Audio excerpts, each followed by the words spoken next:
Good evening, this is John Milburn for PROP13001. This is property development. We're in week 3 of term 1 2018, and this week we deal with development appraisal and risk, and that is the chapter 3 of your text. Looking at chapter 3, the first thing that stands out for me is this quotation. I'll share the screen.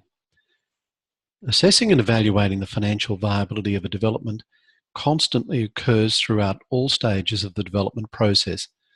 A developer should not just conduct a one-off appraisal prior to the acquisition of a development site, but rather should constantly reappraise the profitability of the scheme throughout the development process due to the effect of a myriad of influencing factors. Many dynamic factors influence development, and their status must be updated and reevaluated in light of the overall risk attached to the development. That's a quote from Reed and Sims Property Development at 3.1. So what are the major costs associated with the development? Well, I guess the first and most obvious is the land. The cost of the land is usually the first major financial commitment, perhaps indeed the greatest financial commitment. Probably building cost would be the second major financial commitment and most likely exceed the cost of the land acquisition. But of course, there are some related costs associated with direct building cost. And the third major financial factor to consider in determining risk and appraising the development is interest rates, which would typically be over a short term. And in your text, the basis upon which the analysis and risk perspective is considered is a 30-month contract for both acquisition and construction of the developed site. So what we're really talking about tonight is a financial evaluation, and that can occur in one of two ways.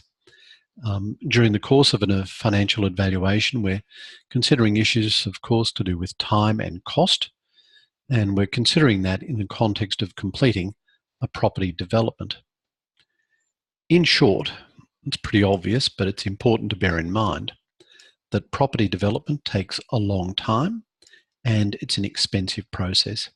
And these factors are key elements in determining whether the property development, once appraised and considered for risk, may be proceeded with. Now, assessing the financial modelling for a property development requires determination of the value of the proposed development. In that sense, we look to the end product and we work back. In your textbook, the authors describe a conventional technique used to determine a form of residual valuation. And to that end, the property developer will consider known and unknown values in arriving at what we call a residual component.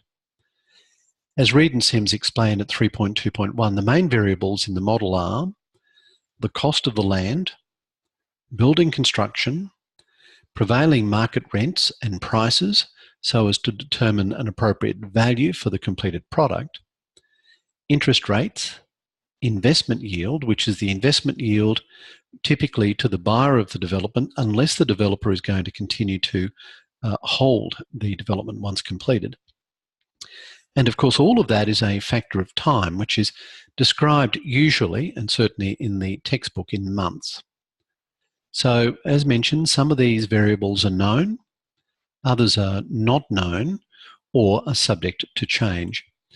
And ultimately, it's for the property developer, perhaps after receiving considerable expert advice, to make an informed assumption, which is really no more than an informed guess, in relation to many of the issues and many of the variables that need to be considered in the financial assessment and analysis of a property development. So if we talk about the end result being a determination of the residual valuation for the property development, how do we go about that process? Well, in your text, the authors describe two ways to determine a residual valuation for the proposed property development. In short, to determine the residual valuation, property developers may use a conventional evaluation technique or cash flow techniques. I found that the text was quite confusing in describing what is ultimately really quite a simple process. Conceptually, all we're really talking about is something that looks a bit like a profit and loss statement, which is the conventional evaluation technique, or standard cash flow projection for the cash flow techniques. But the authors of the text use different terminologies, and they use them seemingly interchangeably to essentially describe the same concept. So when you're preparing material, perhaps your toolkit, which is essentially the main part of the first assessment, I would urge you to remain consistent in your use of terminology. I'll attempt to do the same thing, and I will refer to the distinction between the conventional evaluation technique and the cash flow technique for simplicity purposes.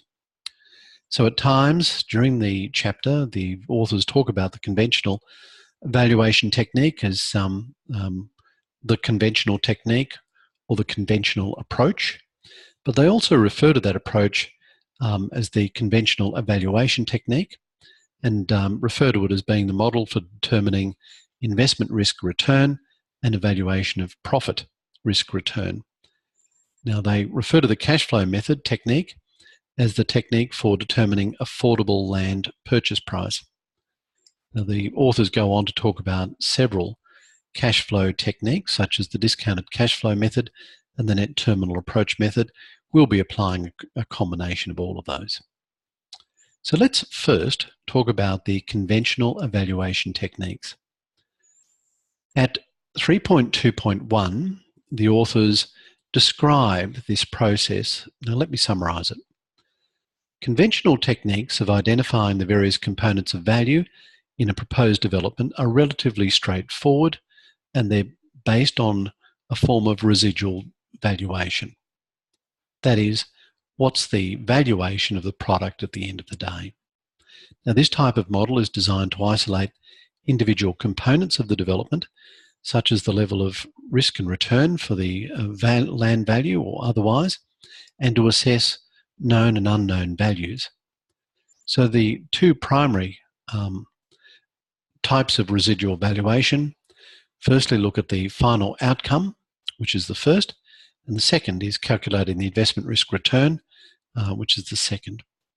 So the models consider, in both instances, issues to do with the affordable land purchase price, the net development value, the purchaser's cost, development cost, planning fees, and other expenses associated with the development. Now, if you're following your text as I'm going through this lecture, I'd like you to first look at example 3.1, and it demonstrates the use of the conventional evaluation technique for determining the residual valuation. The authors provide further detail about the calculations contained in example 3.1 in an Excel spreadsheet. Now that's example 3.2. It's the same information expressed in a different way, and the information is expanded upon in the spreadsheet. That is, examples 3.1 and 3.2 provide information about the methodology used when applying the conventional evaluation technique. In exercise 3.1, you'll note that the authors have determined the value of the property development by applying a capitalization rate of 12.50. The authors describe that as years purchase, or YP. Have a look at table 3.1, and it refers to the estimated rental value. The capitalization rate, which is YP in the terminology of the authors, is determined by considering the yield that the completed development should provide to an investor. In this case, it's said to be 8% per annum. And you will note that 8 times 12.5 equals 100. That's the way that we work out this capitalization rate that I'm referring to. So the yield is inversely related to the cap rate, and you'll see that in the table.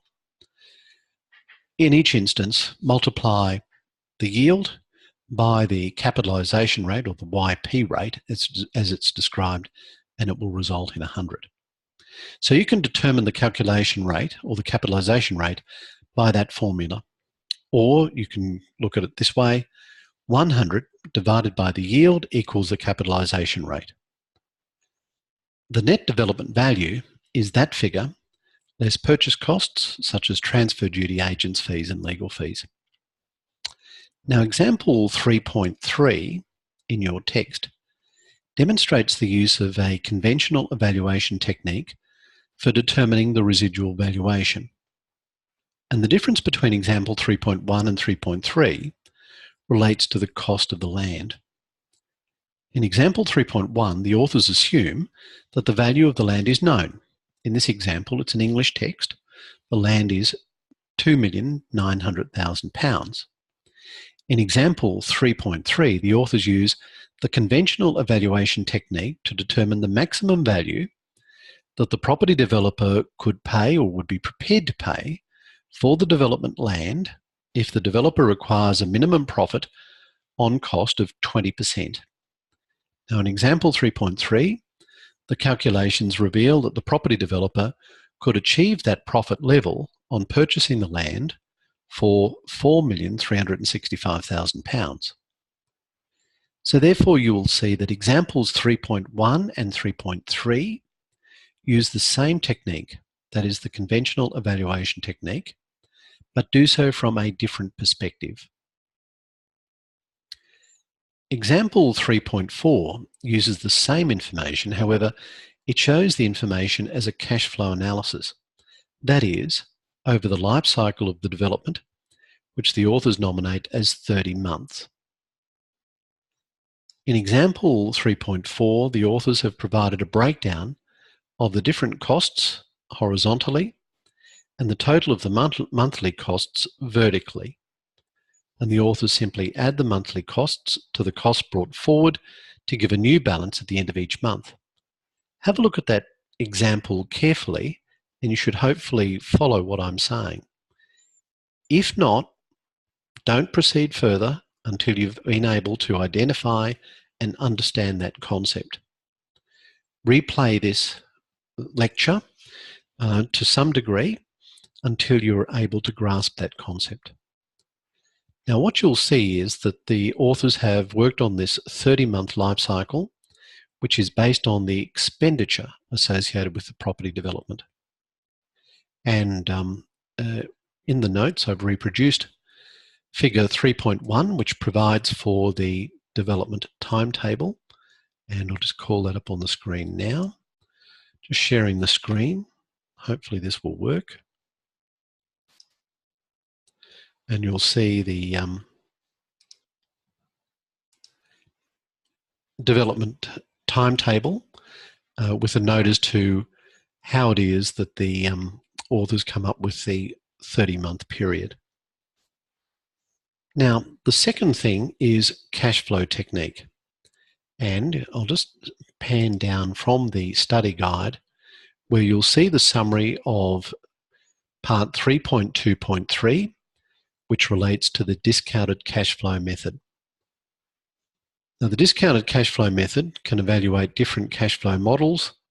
They're discounted back using a present value formula to a common point in time to facilitate an even comparison or analysis. This is a particularly useful technique if a property developer is considering multiple options on different properties to develop. The time periods can be modified to any time period, such as days or years, depending on the intended complexity of the discount cash flow method. However, monthly would be the preferred general approach. Now, the main advantage of this approach is that it allows the developer to determine what's called an internal rate of return, being a measure used by some developers to assess the profitability of a scheme, because the internal rate of return considers the two important aspects of both time and magnitude of each cash flow. And it's ideal for comparing potential property developments with their own variations. I'll just stop the share now. So what we've seen in that analysis of discounted cash flow methods is that it provides for an opportunity for the developer to compare developments in a manner that is, for want of a better term, apples for apples comparison, rather than the traditional, conventional approach. In your text, have a look at example 3.5. It takes the same information that was sourced in example 3.4, and it summarizes it to emphasize the cost of interest. The authors provide a progressive total of expenditure for the month, then compound that expenditure until the end of the 30-month life cycle by adding the interest that relates to the expenditure. Pause this video, study that if you need to do so. It's important that you don't just hear the words, but you work your own way through these examples to understand what the authors are saying. Now, the interest component changes month by month to reflect that the time borrowed adds to the cost.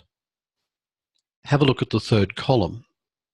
You'll see that the interest component decreases from its high figure in month 1 to its low figure in month 30.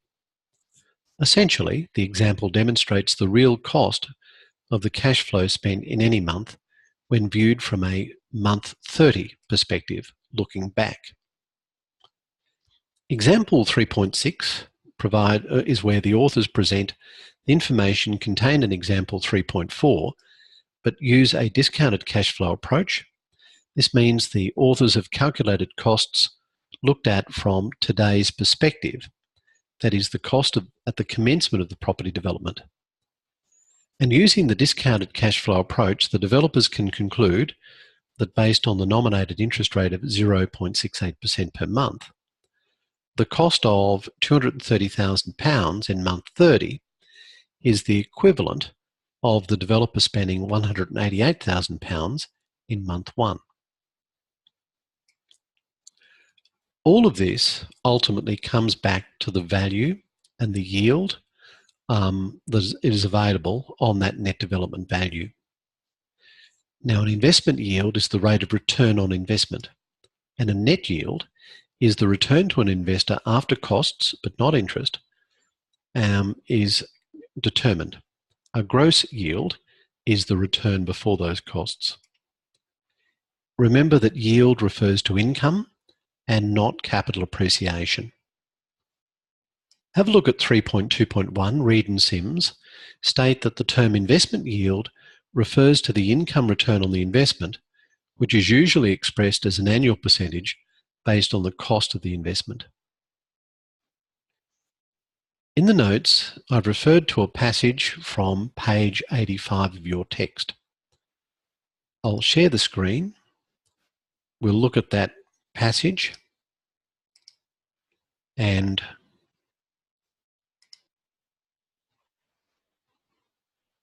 it says that the return on the total financial capital used to purchase a real estate investment is usually referred to as the investment yield.